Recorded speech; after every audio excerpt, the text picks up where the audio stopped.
Hey, everybody, welcome to the True Crime Squad. I'm Kristi Brower, here with my sister, co host, and partner in all things crime, Katie Weaver. Hey, Katie. Hello. How's it going? It's going good. We had a marvelous weekend camping in one of our favorite places with our We favorite people, did. and it was Yeah, so much fun. it was. I will admit, I came home really tired, and I'm still pretty tired this morning. But Oh, I'm me here, and too. it's all good. We've kind It of took. been burning the candle at both ends, being partying for 2 weekends in a row. Hmm. My body's like, listen, you're going to stay home for a while, and you're going to get some decent sleep. All Well, right. well, we've got to because our next adventure is coming up in just a week and a half. We need to get out. We're about We to are do it hitting it hard again. right now. Yeah. Well, We I are, but get it this week entirely. I got to keep it on the down low, is Me what too. the Yep. system is reporting to me this morning. I will admit it took a little extra painkillers yesterday and overnight to deal with my stiff arms and legs from all of the cornhole and ladder ball playing we did. Yes, yes, that was certainly part of it, definitely. We had a great Mhm. time, however. You and We your did. team took second. Yeah, Kara and I took second in the championship of the world in Hmm. in cornhole. I, I know we were just playing so good. Everybody was. I was thinking about in the spring when we first bought cornhole to now, we have all improved a Right? lot. I was amazed. I did better in cornhole this time than I've ever done ever. I've always kind of refused to play it because I'm like, I'm so terrible at this. I'm not even Mhm. gonna play. And then my son was like, come on, play with me.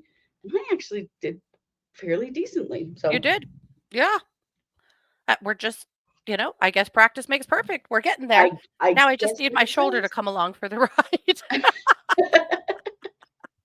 Well, we did But have a great time. But we we are did. here to talk about something that, well, many of you have asked us if we're going to be addressing this because this is a case that is in Utah that Mhm, involves Utah Mormons, and mhm. we are ex-Mormons and we cover all the Mormon stuff. We've just been researching, learning, processing, and allowing some things to play out before we got to this point because the Ruby Frankie Jodi Hildebrandt situation is horrifying, number one, Mhm. is complicated. And there's a lot of misinformation out there because of Ruby Frankie's, mommy vlogger, influencer, whatever status. Mhm.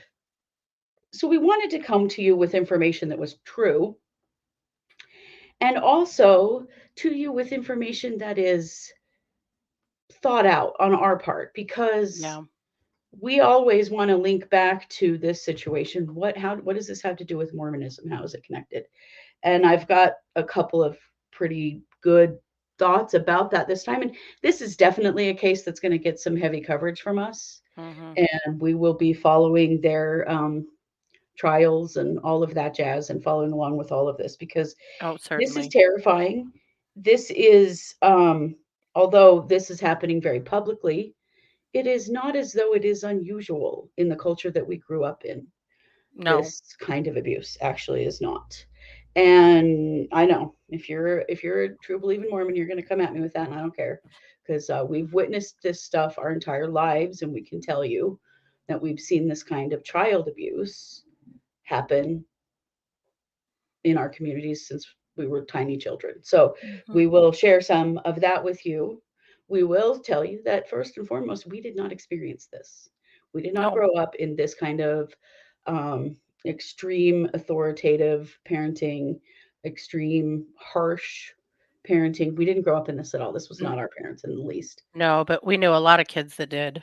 We sure did. We sure did. We knew kids that did. We know kids now that do. This is not unusual. And we're going to talk about some of the reasons for that. And, there's never good reasons for it, but there are reasons. Mhm. So let's talk a little bit about what are we talking about. So this happened a couple of weeks ago now. Ruby Frankie, and apparently her people keep calling her partner, her business partner. She's her podcast partner, um, Jodi Hildebrandt, were arrested for 2 counts of aggravated child abuse. This was the initial arrest. Mhm. And the reason that they were arrested is that Ruby's 12-year-old son managed to get free from Jodi Hildebrandt's basement. I think it was basement in her house, and get to a neighbor and tell the neighbor to call the police that he needed help. And asked for food and water Yes, because asked he for was food and water. starving. Yeah. He was emaciated and malnourished, and he had open wounds and duct tape around his arms and legs, as though he had been tied up in some way with the duct tape. He also said that there were other children in the house, Mhm. one of which was Ruby's youngest 10-year-old daughter, who was in similar condition. Yeah. So the neighbor called the police, obviously, and said, "This is what this kid is telling me." The police came. They searched Hildebrandt's house and I believe, found 2 children, a 14-year-old that we don't know a lot about, and a 10-year-old who was in a similar uh, physical state to the Mhm. 12-year-old. Um, the police in the area and EMS reported that the condition of this child, this young boy, was so severe, was the most severe they'd ever seen in their history in one Yeah. picking up a child for abuse. So that's what kicked off this entire nightmare. Now, people who followed Ruby Frankie, which I'm not one, I didn't know who she was prior to this, have been saying that people have been trying to get police and child protection to take a look at the Frankie family since 2020 Yeah. because of abuse that they were witnessing on their YouTube channel. Yeah. On the podcast. Really, really extreme, severe parenting styles and parenting that, is abusive. There's a story going around about a 6-year-old child who forgot her lunch. And when the teacher called and said, "Hey, can you bring her lunch?" Ruby said, "No, that's the consequences of her actions." Mhm. She won't be eating today. Yeah, she won't be eating today. She'll just have to wait until dinner. And the teacher was really uncomfortable with this. And those words, the words used in that exchange really struck something in me. Here's something that you need to understand about Mormonism and children. When a Mormon child is 8 years old, they are given, air quotes, the choice to join the Mormon church as a full member. What that means is they're baptized, and all of the previous sins that they have possibly committed in their 8 years of life are washed away. And they are now responsible for every choice that they make as though they were an adult and the consequences that that has on their salvation. It's accountability to the Mhm. extreme. Now, when we were 8-year olds, did we know that that's what we were getting ourselves into when we said yes to the choice of joining this religion? No. Hell no. It kills me. I still see this. People, like on Facebook, will post pictures of their kids getting baptized and say, "We are so thankful that Ethan has made the choice to be baptized." Ethan's 8. He didn't make the choice. No. He's been raised to be baptized. He was told he was being baptized. He turned 8. He's getting baptized. He's watched All the his kids cousins do that it. he goes to His church neighbors with, do it. his cousins, yeah. Yep. It is just what you do. I can't even Right. fathom if an 8-year-old Mormon kid said, "No, I don't want to be baptized." That would not fly. No, It's not a they don't choice. say that. That's And crazy. particularly born in children like the Frankie children. We were born in as well. Yeah, Yeah. you're raised from the time you're a toddler to be prepared for eight and so excited because it's this wonderful thing that's happening for you. You're not going to say no, and you're not making an informed choice. You don't have any clue what you are getting yourself into. We certainly No. didn't. No. Um, but the consequences for a child at eight who is raised in the Mormon beliefs is that they are now 100% responsible for their own choices. Everything that they do, their choices, as if Mhm. they can have any concept of that. So all I could hear in my head about this story with Ruby Frankie's little girl and the lunch was she's being prepared for that level of responsibility that her entire life salvation, going to heaven and not Mhm. hell, uh, in a very simplified version because it's much more complicated than that with Mormons. We don't have to get into that right now. Um, was being placed on this child at 6 to prepare her for what it's like to turn 8 when you're now responsible for everything you do. And Yeah. you've made such terrible sins up to the age of 8 that you have to be baptized and washed clean of them. That was When you always think slayed about, me. Yeah. right, What kind of sins could most kids up to 8 years old have actually committed? right, none. They're Yeah. just kids. Children don't even have the concept of right and wrong and what lying means until they're significantly older than that. Lying to just not be in trouble is Right. not the same as choosing right from wrong. We don't have that Right. capacity at 8. And No. and this little girl certainly didn't have it at 6, but her mother was fine to starve her for that meal and withhold food as punishment from her child at 6. That was one of the concerns. Another concern was that one of the boys was teasing his younger brother. So they took his mattress, they took his bed away Yeah. for months and months and months. He slept on a beanbag. Well, Now, they also when sent him children, to military school. eventually they did, Yeah. yes. But think about that. When children with growing bodies need good beds, their bones are growing, their structure is forming.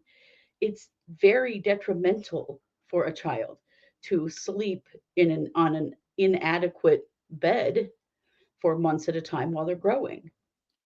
And teasing your brother is enough to get your bed removed from you for months at a time. It's I extreme. can think of kids I knew who got their bedroom doors taken off. Yes, I can as well. Bedroom doors Um, removed for a certain period of time because they were in trouble. yes, yes. So somehow that took away their right to privacy as a human Mhm. being. Yeah. Like, how do you get dressed without, I mean, yeah, Yeah. there's a lot of stuff like that that we remember our Oh friends yeah. experiencing, and just full on physical abuse as Mhm. Oh punishment, yeah. corporal punishment used Mhm. regularly. We experienced a little corporal punishment. Our mom was pretty good with the wooden spoon when we were little kids. Um, However, there was a time in which she realized that what she was doing was wrong, and she Mhm. stopped using the wooden spoon and Mhm. realized that she should not be using an implement to hit us when we were in trouble. But that's the extent of any physical abuse we Mhm. experienced. And we did not experience this psychological abuse. Mhm. Our parents No. were always there for us. That this did Mhm. not mirror our family, but it's so familiar Oh to yeah. families that we grew up with, particularly families with a large number of children, Mhm. For families that sure. took a lot of time, and a lot of there were severe punishments to keep kids from acting out. I think in some ways just to minimize parents' work.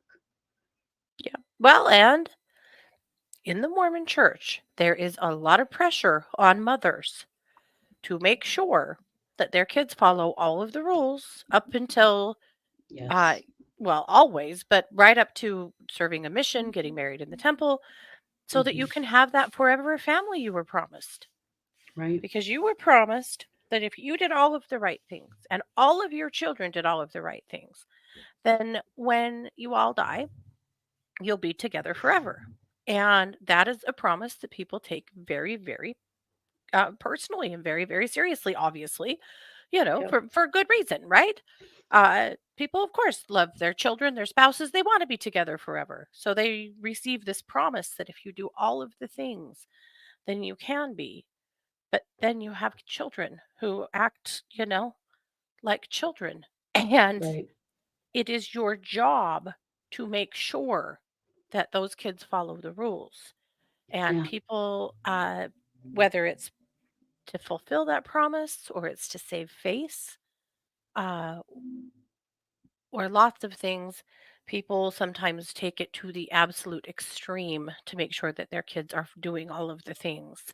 Right. Well, And if they don't, as a mother, it's your fault. it's your fault. It's That's your on you. failing. This Mhm. is on you. And so, Mhm. yes, parenting gets very extreme at times. Mhm. Absolutely. Well, because you have kids who have their own personalities, Yeah. and thoughts and behaviors. Also, kids who have been exposed to things, maybe not at your house or maybe at your house, but kids who are having life experiences and responses to that because they're not robots. They're Right. humans with Right. developing brains. And it can get really scary and frustrating and embarrassing and hard Hmm. for LDS And most mamas. issues with children are kept as a secret. You Yes. don't tell anyone. You Hmm. deal with this on your own at home Hmm. so that your community doesn't know that you Hmm. are failing Hmm. as a mother. Hmm. And that's where, especially in really condensed areas of probably any religion, but particularly Mormonism, as we're talking about right now, gets to be such a vicious place where judgment is really, really rampant. Gossip is Yes. really rampant. Looking at families and looking down on people and deciding that you're better than they are, because maybe they have a kid who stepped out of line or Hmm. whatnot. It's a really hard thing. Yeah. I Living in this Utah, reminds very me. similar to us living in Eastern Idaho, Yeah, everybody knows everybody's business. Everybody in your community absolutely. is Mormon. You Hmm. all go, whoever lives in your neighborhood, you all go to the same church under the Hmm. same bishop, and the gossip chain is very active. Hmm. And so, yeah, keeping these things Hmm. behind closed doors, or as the Frankies did, they took them to YouTube to show them as an example of Absolutely. this is because they weren't just sharing their lives, they're telling you this is how you should be parenting your children. Hmm. Well, and I think social media has been very hard on Mormon mamas because the Oh, yeah. uh, desire to be perfect and have the perfect little family is immense. You go Yes. to any church on any given Sunday, and you'll see rows and rows of mothers that have clearly worked their asses off to get there that day. Everyone has Mhm. on pristine clothing, right down to their cute little church shoes, and their hair is done to the nines. And mom is fashionable and fixed up and beautiful, and she's got her whole row of kids. And now she's desperately trying to make them behave in church so that they can be that Yeah. perfect little Mormon family. Yeah. It's a lot, It is. really a It's lot. a huge amount of pressure. Hmm. It's a huge amount of pressure. Hmm. Well, and the mommy vlogger phenomenon really started with Mormon women. Hmm. It was, we're going to put this out for the world to see. This is our church is true. Hmm. This is how we do it. And look at how well behaved and wonderful our children are. Yeah. There's a lot of pressure to missionary work. Your Oh, entire definitely. life, you are Mhm. supposed to be a missionary bringing people into Mormonism. And the mommy vlogger movement did a ton of that.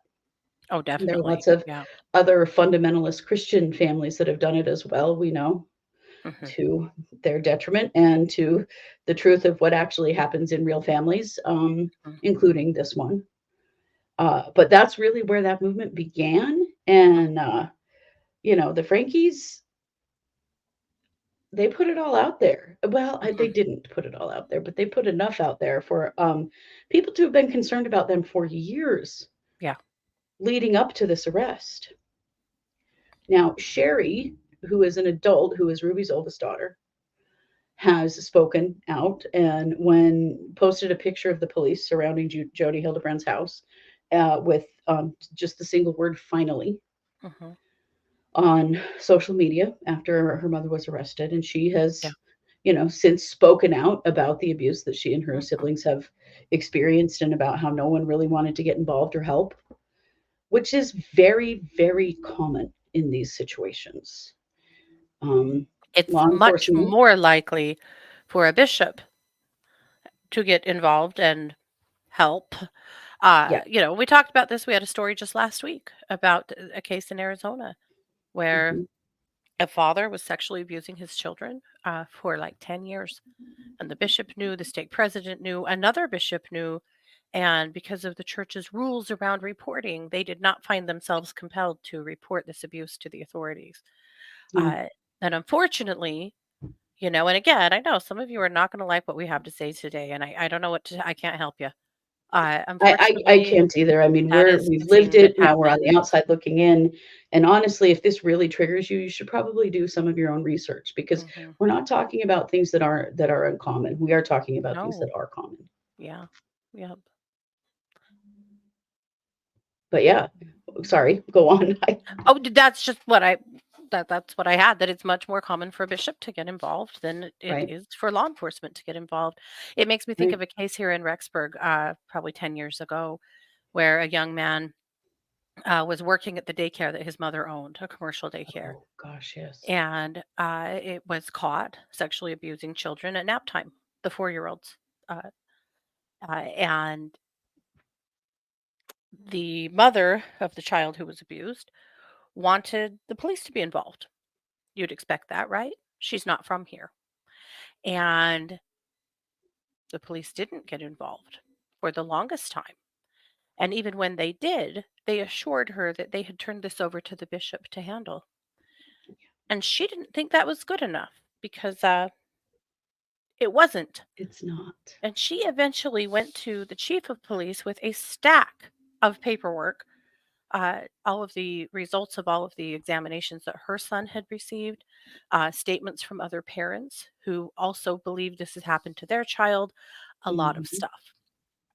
Walked into the police chief's office and said, "You, I'm going to you and then I'm going to the media.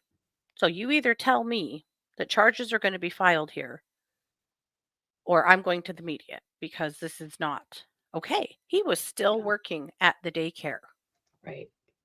But the words had been to her, "We don't want to ruin this young man's life.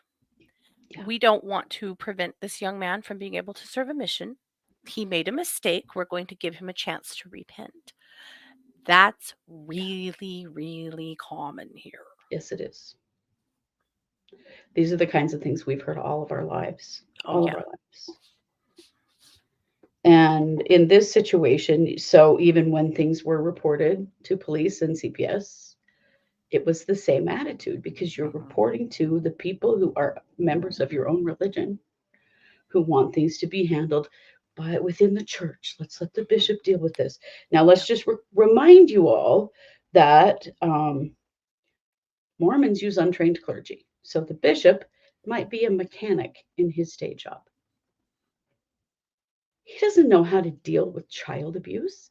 He doesn't No. know what to do. So what does he do? He makes a phone call. There's a hotline for the bishops to call. Hmm. Do you know who that hotline calls? Calls attorneys for the Yep. Mormon church who Yep. say, it's not your job to get involved. Legally, you don't have to report because this is being, blah, blah, blah, blah. There's all this Hmm.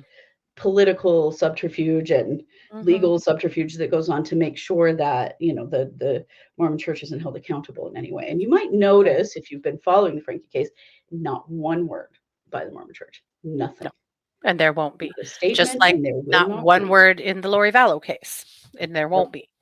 Except for There, she's not one of us. We're kicking her out. So except it's not true. She is. yeah. Now, has she gone far afield in some things and gotten extreme? She has, yeah. Yeah. But But does again, this that feel like a bishop, pattern at all to you? right? In Mormons, did they get extreme and go far afield? Hmm. Because it happens a lot. Yeah, it does. And a lot of the time, it just doesn't make it this far into the No, news, into law enforcement. It just doesn't. right. Uh, Speaking back on the hypothetical bishop, the other thing you have to recognize is that bishop was likely raised in this religion and Right. may not see some of the things that are being reported as child abuse. I think that's Right. something else that's really important to understand is that the definition of child abuse in the church may vary from the definition of child abuse within the law and child care or child healthcare professionals, mental health professionals. It may not be the same thing. Right. Right. That's the hard part here. So let's talk about Jodi Hildebrandt Hmm. because this was occurring in Jodi Hildebrandt's home. Jodi Hildebrandt is a she okay, let me tell you what her website says she is. She says she's a therapist. That's kind of true. Let me tell you what her education is. She has a bachelor's of arts degree in English and a master's in educational psychology, earning a master's of science. That's a really that's not a common degree. That makes her a school psychologist, not really a therapist. Now, she's licensable in the state of Utah, and so she does have a license and has been working as a therapist. But that's an edge of the line degree when it comes to working with individual people outside of educational systems. Hmm. I was surprised to find that that's what her degree is. I mean, I guess I'm not really surprised to find that's what her degree is, but Jodi Hildebrandt has been problematic in the past. She's had some problems with her licensing board. There are major accusations out there against her, and we're going to talk about those another time. It's just this is deep. This is deep Hmm. waters. There's a lot, so we'll get to that. But there are people Well, coming forward talking oh about yeah, and the main her. guy, Hidden, just did a big interview with him, and so if you're really Yes, interested, Adam. yeah, go see Adam's interview with Hidden. It was great, and you'll understand a little bit more about Jodi and what she was up to. Yeah, and we'll get to some of that as we go. But as you know, we Hmm. go more for the Mormon angle than anything. So Jodi um, has been working, as a therapist. Her big thing is her program called Connections, and this um, uh, website is still up. It's connectionsclassroom.com, and there's a lot of information on here about her. Jodi uses the word distortion a lot. Anything that she thinks is not right or that doesn't really align with Mormon think, because she's also a Mormon, Hmm. um, is a distortion. Are you living in reality or are you living in distortion? Truth is reality. Everything else is distortion.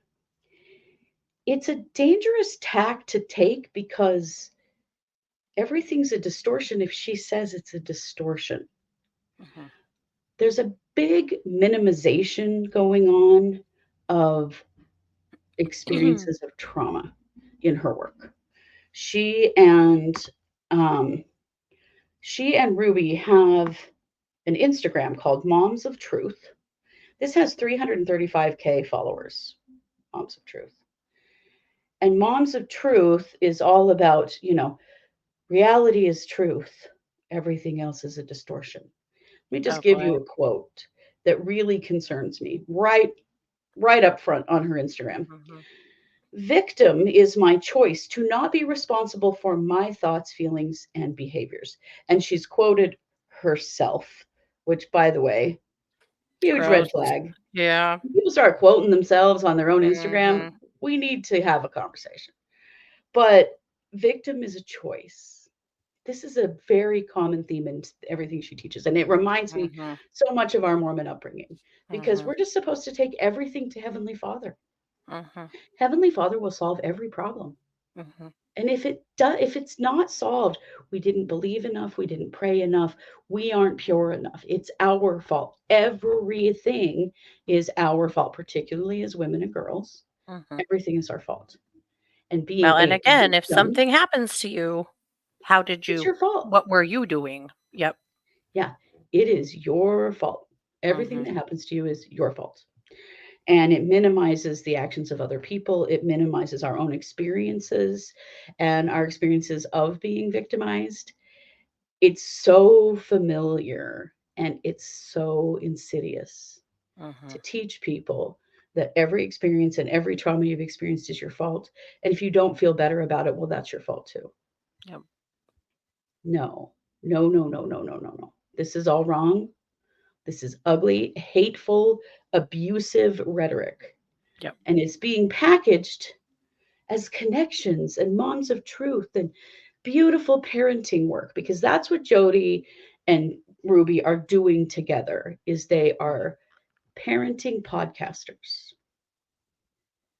And they have a huge 335K following. People Yep. are listening and sucking up this bullshit. But Well, it's very much organized religion mhm. bullshit. It's all Yeah. your fault. You can fix everything. Everything is within your control. All you have to do is just pray hard enough, believe hard enough, Mhm. have enough faith. Mhm. In Mormonism, a really common belief and quote is faith without works is dead. It's not Yep. enough to believe. You have to be constantly striving for more and better. Mhm. You're never allowed to relax. You're never allowed to stop and heal. You're never allowed to give someone else the responsibility. It's on you, Mhm. especially if you're a woman. Definitely. Yeah. Yep. So I wanted to yeah, that was one reason I've been waiting, because I wanted to solidify this in my head with Right. what are they doing that brings out those really deep Mormon tenets that we know, that we Right. grew up with, and they're right here.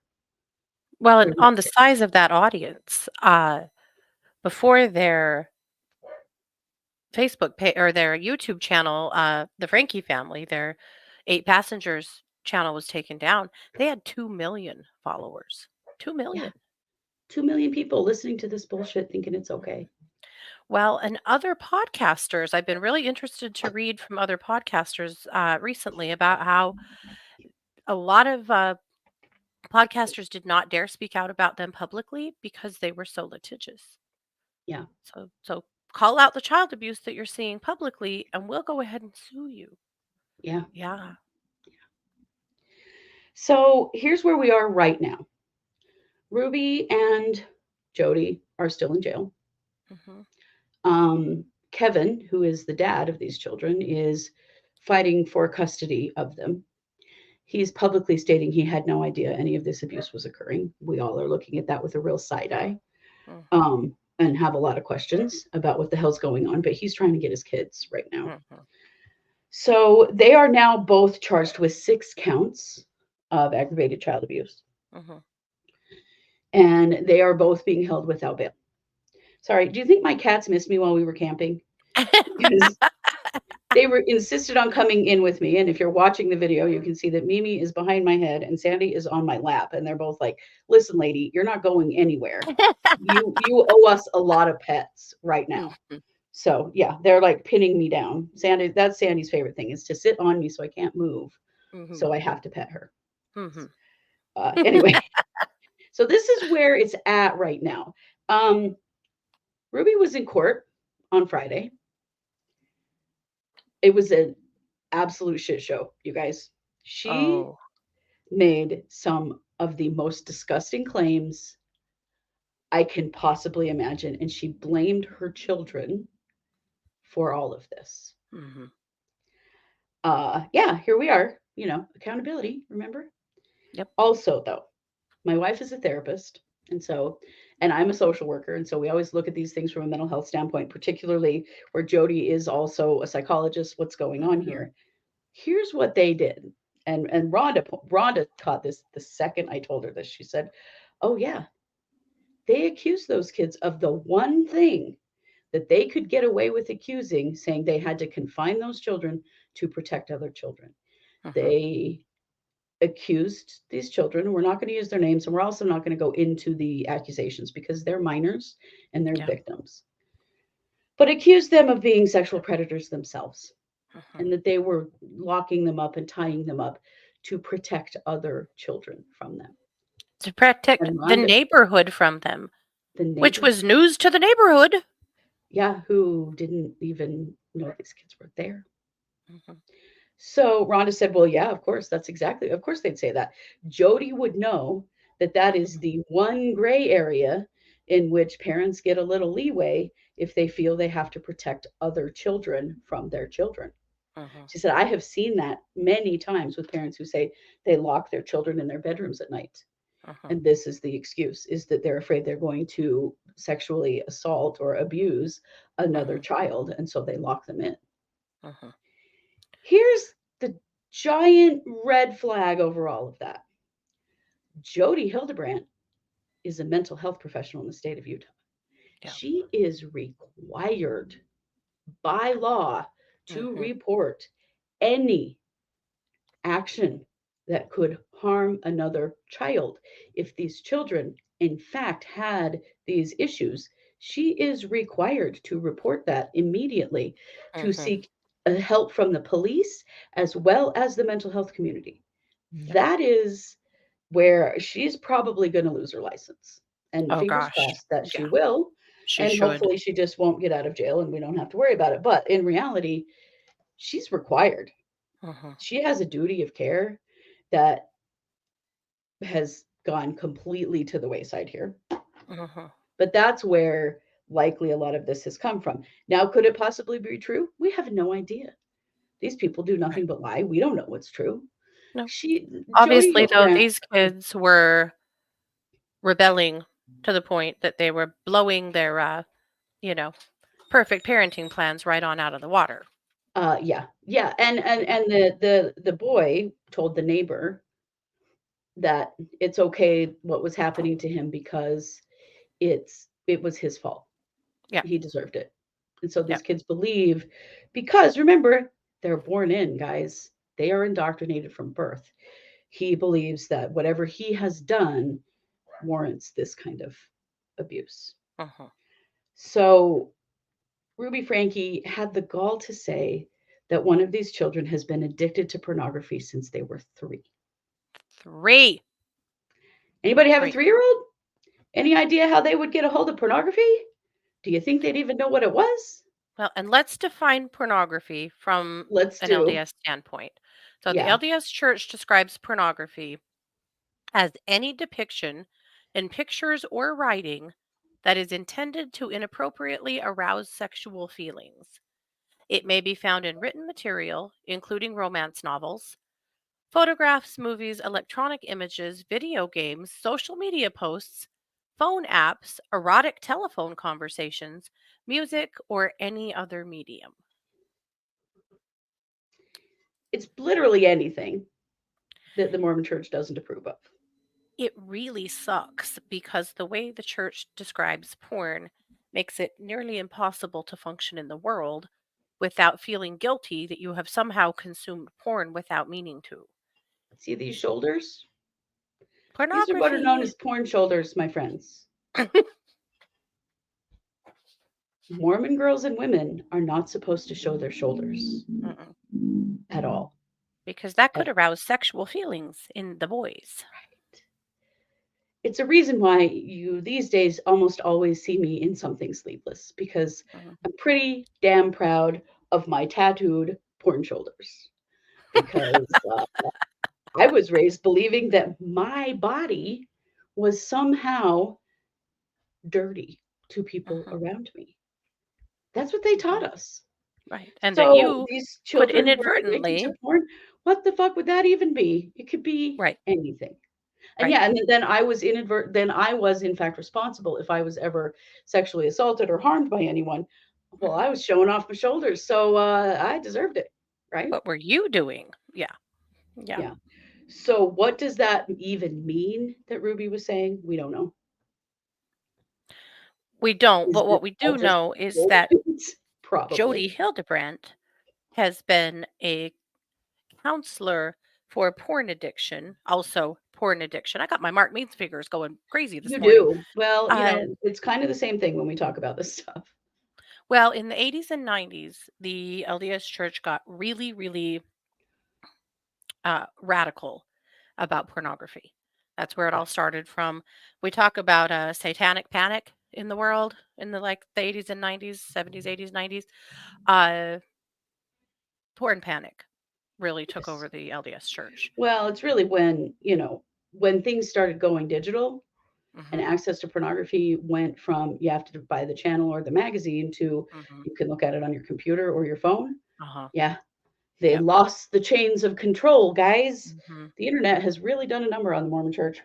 For sure. And it became a real conversation, man. I can remember here in Rexburg seeing billboards for like, in town billboards for meeting groups for porn addiction, Yeah. for support groups, for speakers coming into town to discuss porn addiction. Um, Mm, it's an interesting thing because porn addiction is not a thing, except right. for in the Mormon church. Mm, There's no psychological actual diagnosis for porn addiction. This is a thing that the church cooked up. mhm. Uh, and in fact, I was reading an article this morning in the Salt Lake Tribune about porn addiction and the idea of porn addiction, and that doctors are very conflicted on whether or not it's even a possibility of being a thing. But what Right. we do know is that Mormons are such Puritans about sex Mm, that they have kind of inadvertently, maybe, or advertently, created a culture where people aren't allowed to have sex. They're not allowed to enjoy sex.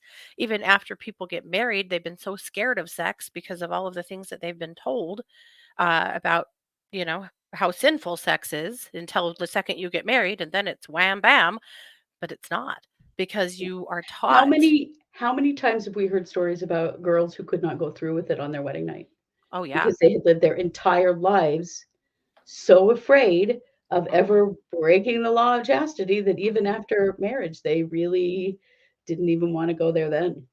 Hell, I knew a couple that had been married for 11 years and had never had sex because Yeah. she was so terrified of it because of the way she Yep. was raised. We were And they raised finally just got like that, divorced. guys. Yeah.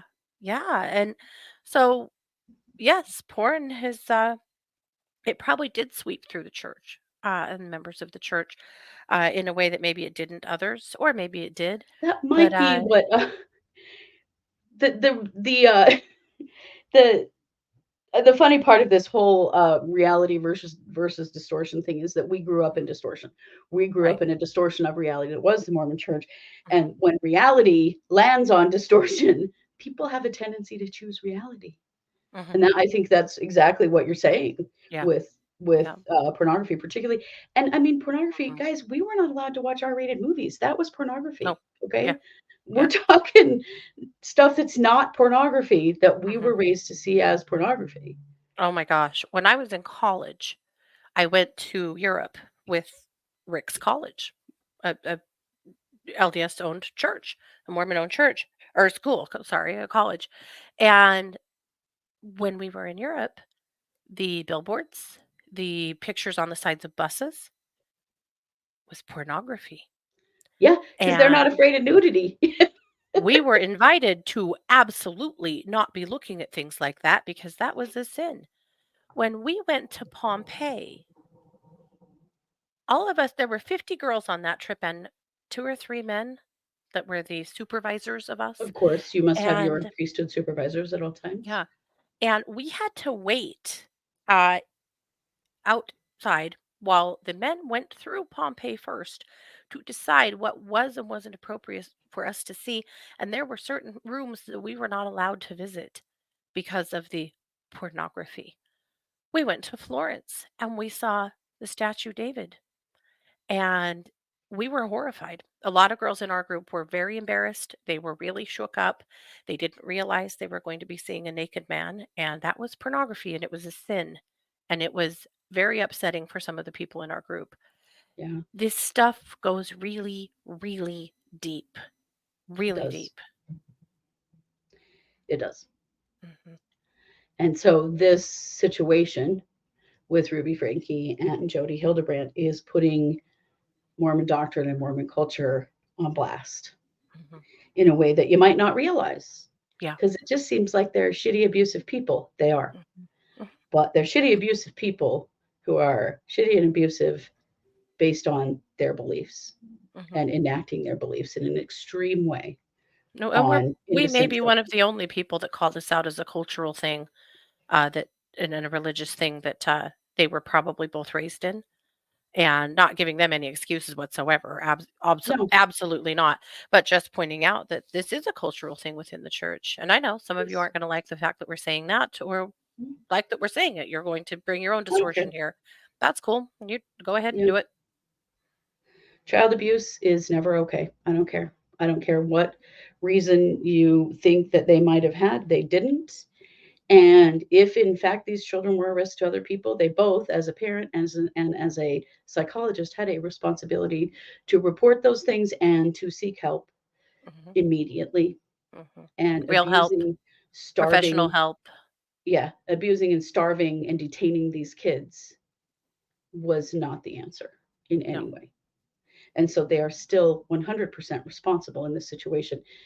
I mean, what kind of trash humans throw their own children under the bus when they have Yeah. been arrested for child protection, for child Hmm. abuse? What, I mean, honestly, Yep. tells you all you need to know.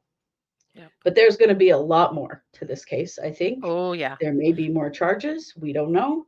Well, We're going to Ruby really follow it opened the door closely. there that Ah, she did. he'd been exposed to child or to pornography since he was 3. So who's she blaming? Is this going to come back to Yeah. dad?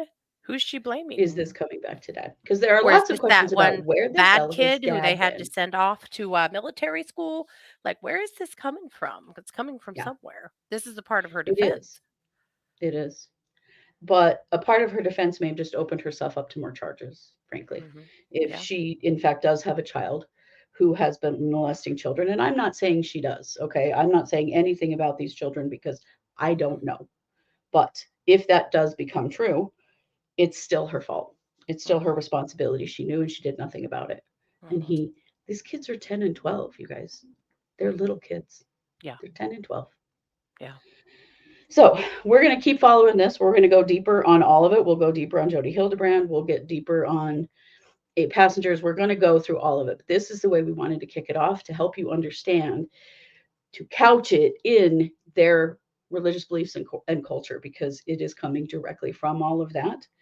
I also want you to know that this is not like this case is unusual. It's just this one hits the news because of Ruby Frankie's social media standing.